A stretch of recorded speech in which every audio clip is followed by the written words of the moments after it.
Hello everyone, আসসালামু আলাইকুম। আশা করি সবাই ভালো আছেন। আজকের ভিডিওর টপিক হচ্ছে ইকুইলিব্রিয়াম নিয়ে। তো ইকুইলিব্রিয়াম এটি খুব গুরুত্বপূর্ণ একটা অংশ, খুব গুরুত্বপূর্ণ একটা জিনিস, বিশেষ করে অর্থনীতিতে বা ইকোনমিক্সে।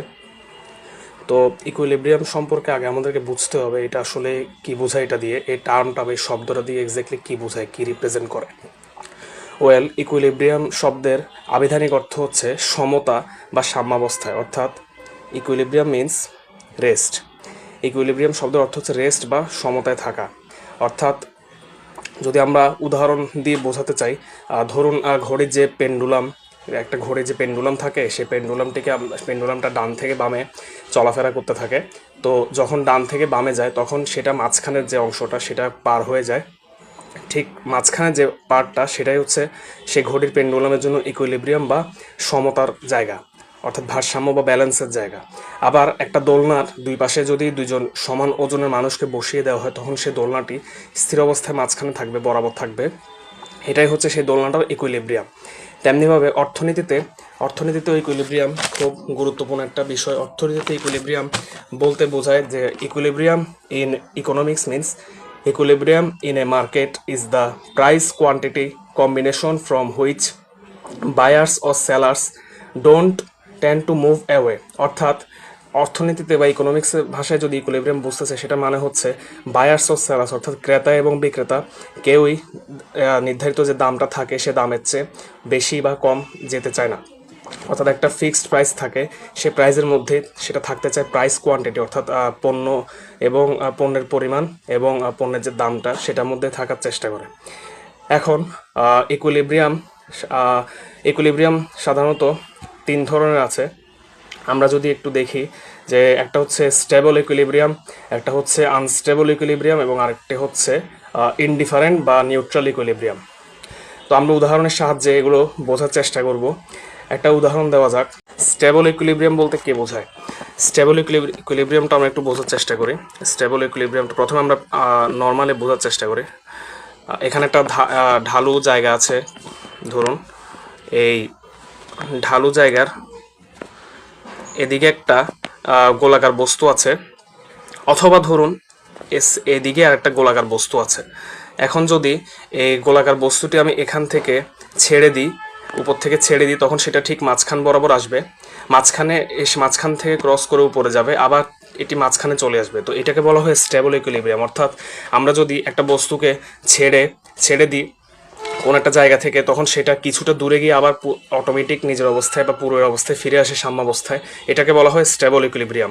আরেকটা হচ্ছে আনস্টেবল ইকুইলিব্রিয়াম। আনস্টেবল ইকুইলিব্রিয়ামটা যদি আমি একটু দেখাতে চাই তাহলে হবে এরকম যে আরেকটা ঢালু পথের উদাহরণ দিয়ে যদি দেখা, এটা আরেকটা ঢালু জায়গা। এখানে ঠিক এখানে হচ্ছে মাঝখানে ধরুন একটা গোলাকার বস্তু রাখা আছে।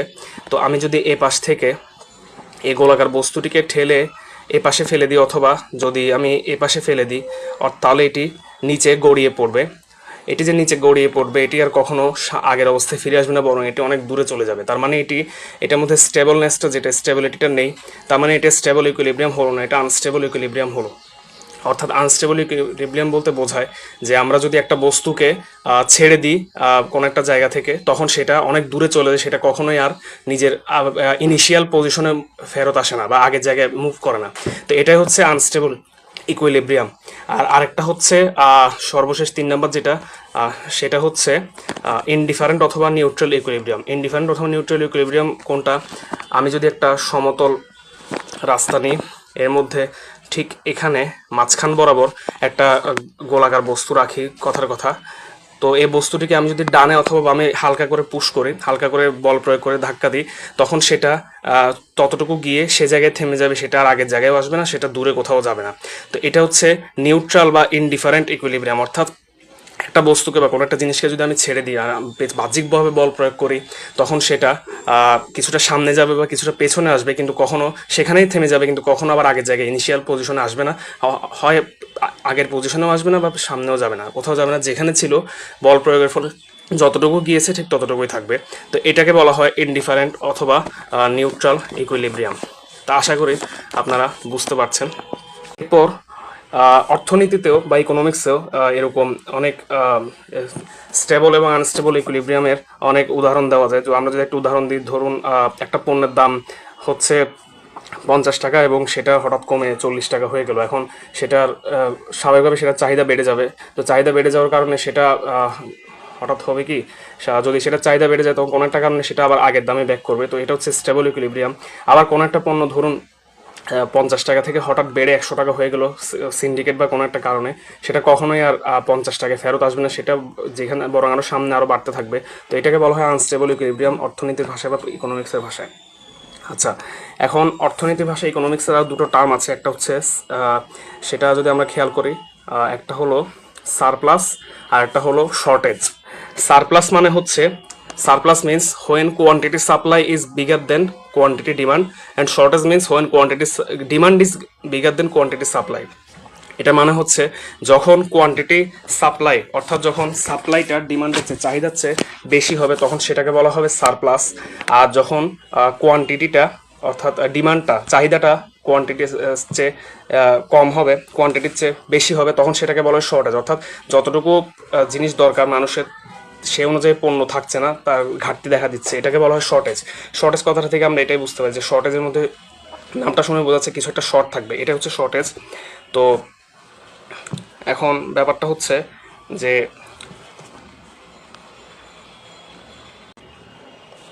আমরা যদি একটু গ্রাফের মাধ্যমে দেখতে চাই তাহলে আমরা এভাবে দেখতে পারি গ্রাফের মাধ্যমে। এটা হচ্ছে নিচেরটা হচ্ছে এক্স অক্ষ, এক্স অক্ষকে আমরা বললাম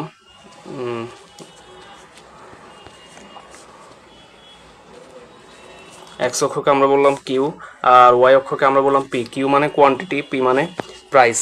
তো এখন ব্যাপারটা হচ্ছে এভাবে কোনাকুনি একটা থাকবে, ডিমান্ড এবং সাপ্লাই এর মাঝখানে থাকবে। তো এই জায়গাটা ঠিক উপরের জায়গাটা হবে সারপ্লাস, যেহেতু এটা বেশি, এখানে পণ্য বেশি চাহিদা আছে। আর নিচের যে জায়গাটা, এটাকে নিচের অংশটা, নিচের পোর্শনটা, এটাকে বলা হবে শর্টেজ, কারণ এখানে যতটুকু পণ্য দরকার তার চেয়ে চাহিদা অনেক বেশি, কারণ চাহিদার চেয়ে পণ্যের মান কম, মানে সরবরাহ কম এবং চাহিদা বেশি।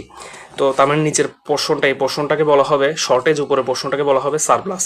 আর ওয়াই অক্ষে কিউ বলতে বোঝায় কোয়ান্টিটি, ওয়াই অক্ষে কিউ, আর এক্স অক্ষে পি বলতে বোঝায় প্রাইস বা দাম। আর ঠিক মাঝখানে যে জায়গাটা, এই যে বিন্দুটাতে ইন্টারসেক্ট করে বা ছেদ করে, সেটাকে বলবো আমরা ইকুইলিব্রিয়াম। তো এভাবে গ্রাফের মাধ্যমে আমরা ইকুইলিব্রিয়ামের ধারণা পেতে পারি। তো এখন আসা যাক কিছু অপারেশনে বা কিছু ফর্মুলা আছে, সে ফর্মুলাগুলো আমরা একটু দেখে নিই ইকোনমিক্সের মধ্যে।